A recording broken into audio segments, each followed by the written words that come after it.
முளைக்கட்டின பயிறு வச்சுட்டு ஹெல்த்தியாக ஒரு சாண்ட்விச் செய்யலாமா? அதுக்கு ஒரு கை முளைக்கட்டின பயிறு எடுத்துக்கோங்க. அது கூடவே பொடி பொடியாக கட் பண்ண வெங்காயம், தக்காளி, புதினா இலை கொஞ்சம், கொத்தமல்லி இலை கொஞ்சம், கொஞ்சமாக எலுமிச்சம்பழ சாறு, தேவையான அளவு உப்பு, மிளகுத்தூள், சீரகத்தூள் இது எல்லாத்தையும் போட்டுட்டு நல்லா மிக்ஸ் பண்ணிக்கோங்க. அதுக்கப்புறம் இதுக்கு ஒரு சட்னி ரெடி பண்ணிக்கலாம். அதுக்கு ஒரு கை புதினா, ஒரு கை கொத்தமல்லி, காரத்துக்கு தகுந்த மாதிரி பச்சை மிளகா, ஒரு சின்ன துண்டு இஞ்சி, 4 பல் பூண்டு, கொஞ்சமாக எலுமிச்சம்பழ சாறு, தேவையான அளவு உப்பு போட்டு அரைச்சா சட்னி ரெடி.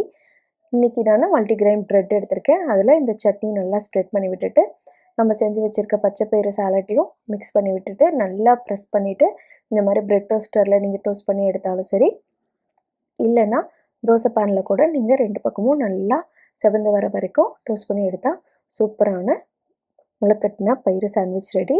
இதை நாம் செஞ்சு வச்சுருக்கோம் இல்லைங்களா, அந்த சட்னி கூட வச்சு சாப்பிடும்போது ரொம்ப டேஸ்ட்டாக இருக்கும். ட்ரை பண்ணி